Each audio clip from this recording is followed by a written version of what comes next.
Saudara pemirsa yang dikasihi oleh Tuhan, sebelum kita memulai pelajaran kita, mari kita minta tuntunan Roh Kudus, guru besar kita, meyakinkan kita, memberikan hikmat kepada kita, supaya kita boleh hidup sehat, jasmani, pikiran dan rohani. Mari kita tunduk kepala, kita berdoa.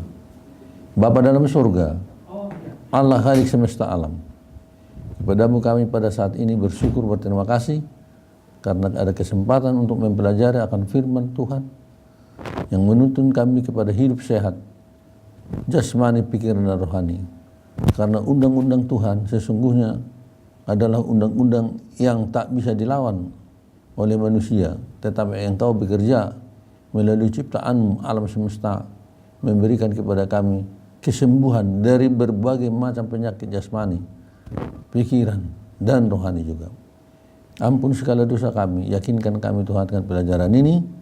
Kami sudah berdoa bersyukur dalam nama Tuhan Yesus, Juru Selamat dan Penebus kami. Amin. Saudara pemirsa yang dikasihi oleh Tuhan, kita sudah mempelajari bagaimana Tuhan menghendaki agar semua kita hidup sehat-sehat saja. Sehat jasmani, sehat pikiran, sehat rohani. Oleh sebab Tuhan menciptakan tubuh kita itu ajaib dan luar biasa, maka Tuhan memberikan kepada kita petunjuk bagaimana agar kita tetap sehat melalui pola makan kita, pola hidup, supaya kita bisa tetap sehat dan hidup langgeng, jauh dari segala jenis penyakit. Dan bila mana kita percaya kepada Tuhan, mengikuti dengan ketat semua petunjuk-petunjuk Tuhan tentang hidup sehat, undang-undang kesehatan, undang-undang alam, maka Tuhan juga akan bekerja memberikan kepada kita kesehatan yang sempurna. Roh Nubuat menjelaskan dalam Medical Ministry halaman 12, dia bilang begini: bila mana kita sudah melakukan bagian kita, melakukan apa yang terbaik dan mengikuti semua petunjuk sekuat tenaga yang kita sudah buat, maka kepada kita dijanjikan bahwa Roh Kudus akan membaharui setiap organ tubuh kita. Roh Kudus mencipta ulang organ-organ tubuh kita, supaya hamba-hamba Allah dapat bekerja dengan berhasil dan berkenan kepadanya. Yesus Kristus waktu hidup di dunia ini, dia mencipta ulang organ-organ tubuh semua orang yang disembuhkan, yang sakit, sehingga mereka menjadi pulih kembali. Nah, ini kuasa ilahi, kuasa penyembuhan, kuasa penciptaan ulang. Inilah yang membuat kesembuhan yang sempurna. Jadi oleh sebab itu, saudara pemirsa, kita melihat penjelasan Roh Nubuat bagaimana kita yang sakit karena dosa, karena pelanggaran undang-undang kesehatan, maka Tuhan memberikan petunjuk bagaimana kita bisa sembuh dan obat-obat apa yang boleh kita pakai supaya direstui oleh Tuhan obat itu dan menyembuhkan kita kembali. Saya baca di dalam Desairopesis 8:24. For the sick, we should use the remedies which God has provided in nature, and we should point them to Him who alone can restore. Untuk kita yang sakit, kita harus menggunakan obat-obat yang Allah sudah sediakan di dalam alam, in nature. Obat itu dalam alam. Dan kita harus mengarahkan mereka yang sakit hanya kepada satu oknum, yaitu Allah satu-satunya yang sanggup memulihkan kembali. Allah menyediakan obat di dalam alam. Obat-obat di dalam alam inilah yang kita harus tanya kepada Tuhan. Apa itu? Untuk menyembuhkan kita dari segala penyakit kita. Jadi Tuhan menghendaki kita menggunakan obat-obat yang alamiah. Tidak perlu memakai obat-obat yang dari buatan manusia disebut drugs. Obat-obatan yang dibuat oleh manusia itu drugs. Apa pernyataan Roh Nubuat tentang drugs? Dikatakan di sini, dari 10.000 macam obat yang diciptakan oleh manusia, hanya 3 didapati obat yang tidak beracun. Dan sesungguhnya obat-obat itu tidak menyembuhkan, tidak ada di sana zat untuk penyembuhan. Itu harus jelas kita mengerti apa yang dijelaskan oleh pernyataan Roh Nubuat ini, bahwa drugs atau obat tidak pernah menyembuhkan. Drugs never cure.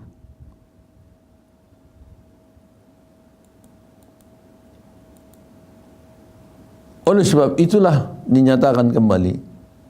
Berarti ini mengatakan, menjelaskan, menegaskan kepada kita bahwa we should not use any of these substances because they do not heal but destroy. Jadi kita tidak perlu mengkonsumsi obat ini karena itu tidak menyembuhkan, tetapi bahkan menghancurkan. Drugs menghancurkan, bukan mengobati. Bagaimanakah dijelaskan Allah bekerja membuat penyembuhan melalui alam? Dikatakan, God constantly works through nature. Allah bekerja terus menerus melalui alam. Melalui mana dia membuat kuasa penyembuhannya yang ajaib. Dia bekerja dari sehari ke sehari, dari jam ke jam, dari waktu ke waktu. Allah bekerja melalui alam, memberikan kepada kita kehidupan. Dikatakan His work moment by moment to keep us alive. Jadi sumber kehidupan, kesehatan dan kehidupan itu adalah melalui Allah yang bekerja melalui alam. Sinar matahari, udara yang segar, tumbuh-tumbuhan, dan semua alam semesta ini. Allah bekerja untuk memberikan kepada kita kehidupan dan kebahagiaan. Roh Nubuat memberikan penegasan seperti berikut.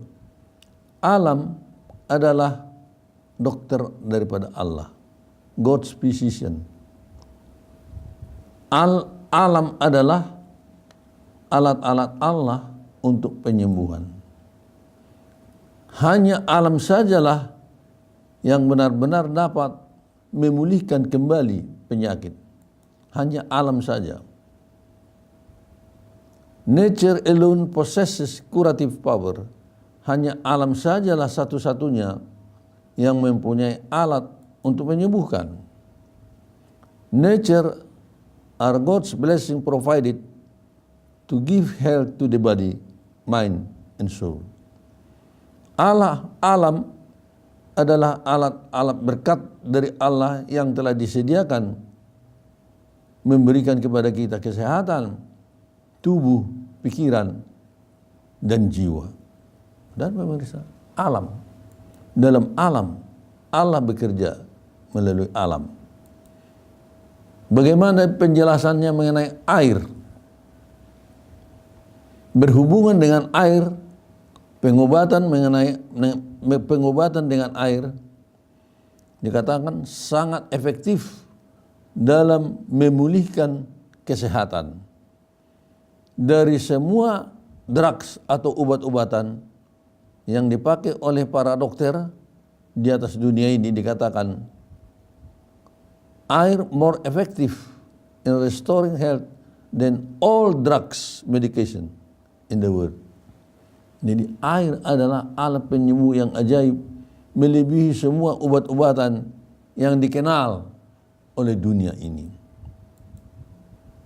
Dalam jumlah yang besar, dikatakan dosis yang besar, terlalu banyak dosis. Drugs adalah racun yang mempunyai efek kepada tubuh dan sel-sel tubuh kita. Kadang kita melihat overdosis. Alkitab mengatakan di dalam Amsal 24 ayat 113 bahwa madu itu bagus, katanya. Madu bagus. Tetapi dikatakan di dalam Amsal 25 ayat 27, terlalu banyak madu tidak bagus. Jadi di sini Alkitab mengajarkan kita dosis-dosis yang tepat. Tidak terlalu banyak. Pas. Jadi sering-sering obat-obatan itu overdosis. Bukan untuk pengobatan, tetapi menjadi penghancuran dari berbagai jaringan-jaringan di dalam tubuh kita. Apa dikatakan Alkitab? Hubungan dosa dengan kesehatan. Allah yang mengampuni segala dosamu dan dialah yang menyembuhkan segala penyakitmu. Allah yang membalut luka-lukamu dan memberikan penghiburan kepada orang yang hancur hatinya. Bahwa firman Allah itu adalah menyembuhkan. Takut akan Tuhan adalah kesehatan kepada tubuh dan membuat tulang-tulangmu terpelihara sempurna. Amsal 3:8. Takut akan Allah mendatangkan kesehatan, kekuatan kepada tulang-tulang kita. Oleh sebab itu tegas Roh Nubuat memberikan penjelasan kepada kita dalam Ministry of Healing 242. Since God alone can heal, we are not to look to any human being as a source of our healing. Sejak hanya Allah lah satu-satunya yang sanggup menyembuhkan, oleh sebab itu tidak perlu kita melihat kepada seorang manusia pun menjadi sumber kesembuhan kepada kita. Tidak perlu. Hanya Tuhanlah sumber penyembuhan. Kebergantungan kita secara total kepada Allah adalah satu-satunya yang bisa memberikan kita kesembuhan. Karena manusia tidak sanggup menyembuhkan. Hanya Tuhanlah. Maka kita harus bergantung sepenuhnya hanya kepada Tuhan. Adalah dosa, dikatakan. The laws which God has established in nature as much as laws of God are the Ten Commandments. Undang-undang Allah yang telah ditetapkan di dalam alam sama seperti undang-undang Allah yang telah diberikan kepada kita dengan 10 perintah. Dalam hal ini dikatakan, as much as sin to violate the spiritual law of God, to violate either is break God's laws. Jadi melanggar undang-undang alam sama berdosa juga dengan melanggar 10 perintah Tuhan. Dosa adalah pelanggaran terhadap undang-undang Allah. Apakah itu undang-undang 10 hukum? Apakah itu undang-undang alam atau undang-undang kesehatan? Sama-sama dosa. Jadi apa sebabnya terjadi penyakit? Dikatakan. Apa sebabnya terjadi penyakit? We are told that disease never comes without a cause. The way is first prepared and disease invited by disregarding the law of health. Kita telah dikatakan dengan tegas bahwa penyakit tak pernah datang tanpa ada penyebabnya. Jalan dipersiapkan untuk timbul penyakit dan inilah mengundang ketidakturutan kepada undang-undang kesehatan. Jadi ketidakmenurutan kepada undang-undang kesehatan merupakan membuka jalan untuk timbul penyakit.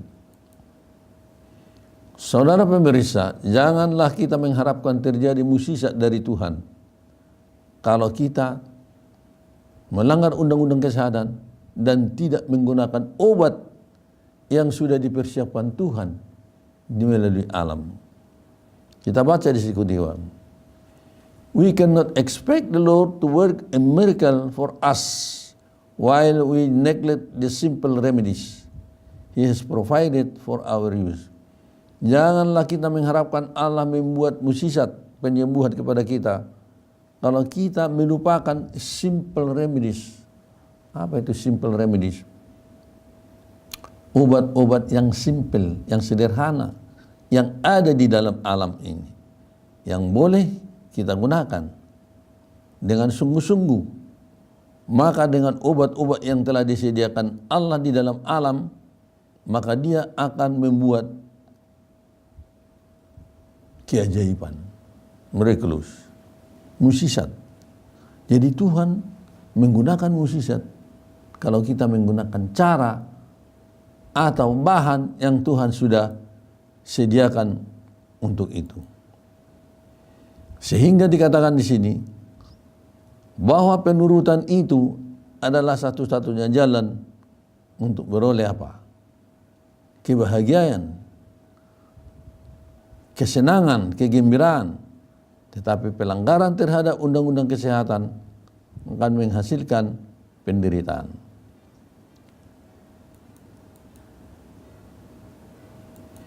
Allah pencipta kita telah mengatur sedemikian rupa, dikatakan all the laws of nature, semua undang-undang alam telah didesain Allah hanya untuk kebaikan manusia. Semua undang-undang kesehatan, undang-undang alam telah didesain Allah hanya untuk kebaikan kita. Jangan lawan undang-undang alam. Kalau Allah berkata, shall not, engkau jangan sampai. Ini merupakan adalah undang-undang moral. Dan di sana berisi janji. Bila mana kita menuruti, datanglah berkat. Tetapi dengan tidak menuruti, datanglah penderitaan dan ketidakbahagiaan. Jadi, penurutan satu-satunya cara kita boleh menikmati hidup bahagia, atau kalau melanggar, kita akan mengalami kesusahan, penderitaan.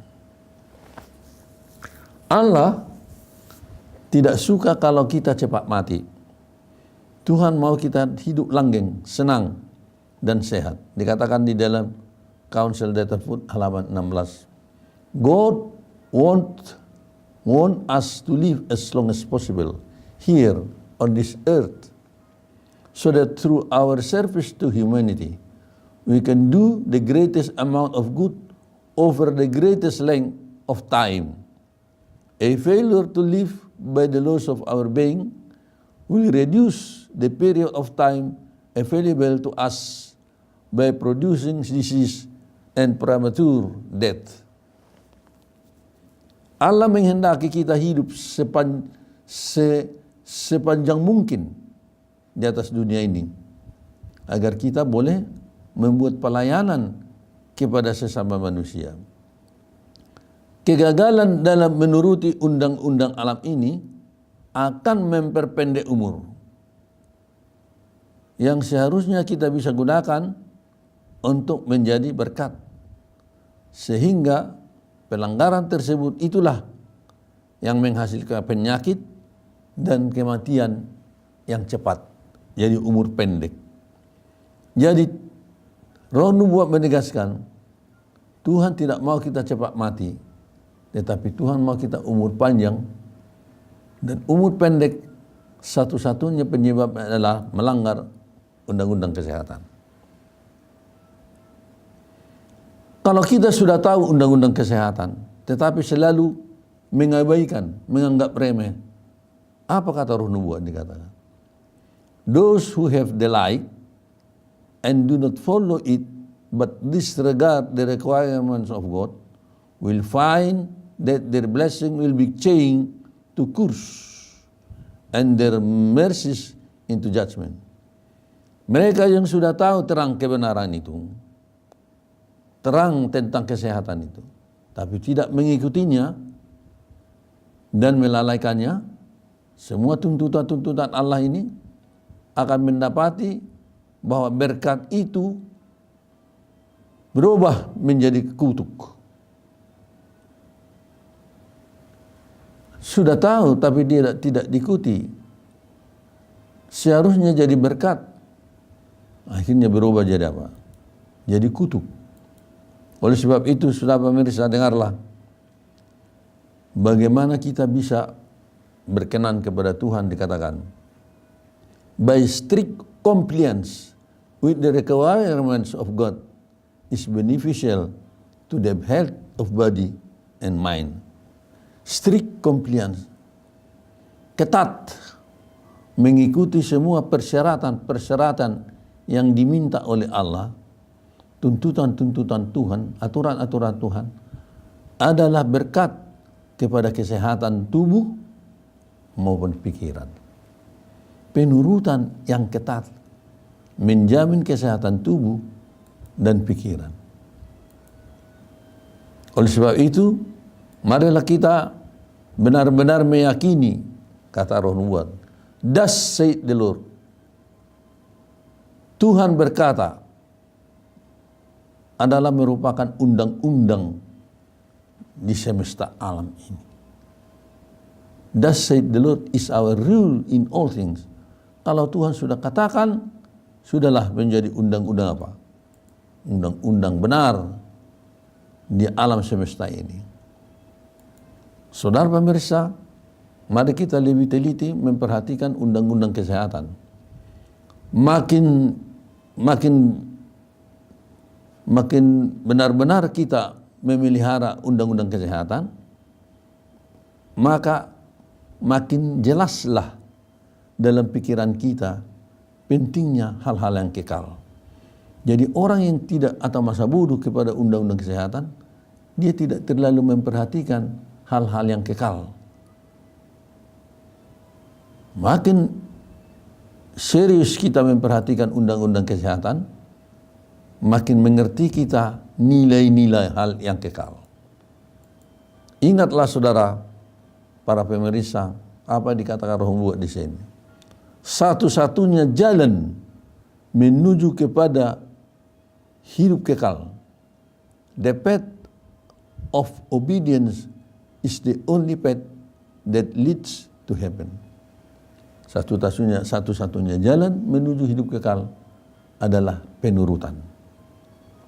Temperance halaman 66. Tidak ada dua jalan, hanya satu jalan, yaitu ikuti undang-undang kesehatan. Bagaimanakah kita bisa bebas dari penyakit? Bolehkah? Bebas dari segala jenis penyakit? Boleh saja. Sebab semua penyakit ada obatnya. Karena tidak ada yang mustahil bagi Tuhan. Tuhan sumber penyembuhan segala ragam penyakit. Bahkan menghidupkan orang mati sekalipun Tuhan bisa. Cease to transgress the laws of your being. Berhenti melanggar undang-undang kesehatan. Cease to gratify a depraved appetite. Berhenti memanjakan selera. Eat simple food. Makanlah makanan yang sederhana. Berpakaianlah sederhana. Bekerjalah dengan sederhana. And you will not be sick. Engkau tak pernah akan sakit. Jadi penyakit itu adalah akibat pelanggaran kepada undang-undang. Dan kita bisa menurut undang-undang alam dan undang-undang moral dengan strict, dengan sempurna. Tuhan memberikan kita. Jadi undang-undang makanan dikatakan di sini. Apa makanan yang sederhana yang dimaksud dengan Roh Nubuat ini? Apa makanan sederhana itu? Pembina Pola Makan halaman 82. Makanan sederhana ialah yang bebas dari rempah-rempah, bebas dari makanan daging, bebas dari segala macam minyak-minyak, akan terbukti menjadi berkat bagimu. Jadi bebas dari rempah-rempah, bebas dari daging, dari minyak-minyak, ini menjadi berkat. Inilah makanan yang sederhana. Tuhan mau mempersiapkan umat kita untuk masuk surga harus dengan satu peraturan yang strict. Dikatakan, kelemahan dari tubuh akan juga melemahkan pikiran, melemahkan moral. Jadi kalau tubuh sakit-sakitan, susah untuk memiliki tabiat yang sempurna. Tidak terlalu menghargakan lagi hal-hal yang kekal. Oleh sebab itulah, maka Tuhan berkata, jagalah kesehatanmu dengan sangat hati-hati, seperti menjaga tabiat. Jaga, pelihara kesehatanmu seperti memelihara tabiat. Saudara pemirsa, kita tahu bahwa tabiat adalah satu-satunya karcis untuk masuk surga. Tidak ada satu tabiat, tidak ada satu cacat tabiat yang boleh membawa kita masuk ke dalam surga. Demikian juga di dalam kesehatan. Pelajaran kini kita akan sambung dengan judul yang berikut, dikatakan Allah tidak memberkati obat-obat yang tidak disetujui. Dengan pengertian lagi, Allah memberkati obat-obat alami saja. Obat-obat drugs Tuhan tidak berkati. Pelajaran kita berikut. Mari kita tunduk kepala, kita berdoa. Bapa dalam surga, terima kasih. Kami mau hidup sehat Tuhan. Karena Engkaulah yang sanggup mencipta organ-organ tubuh yang sudah rusak karena dosa kami, kejahatan dan pelanggaran kami. Tetapi Tuhan berjanji sekarang, bila mana kami bertobat, kami boleh hidup kembali sehat. Karena Engkau siap mencipta ulang tubuh kami yang sudah rusak dengan dosa ini, sehingga kami boleh kembali sehat. Sehat jasmani kami, bebas dari segala jenis penyakit. Sehat pikiran kami, sehat juga rohani kami, sehingga kami mempunyai tabiat yang sempurna. Dan kami Tuhan, diberikan Tuhan kekuatan menjaga kesehatan, sama seperti menjaga tabiat. Biarlah kami memiliki tabiat seperti Kristus, sementara kami saat ini menunggu Tuhan datang di awan-awan. Dengarlah seruan kami Tuhan, ampuni segala dosa kami, berikan kami kekuatan, kemauan yang keras, kemenangan melawan selera, dan mengendalikan segala kehidupan kami setuju dengan undang-undang Tuhan. Kami sudah berdoa bersyukur dalam nama Yesus Juru Selamat kami. Amin.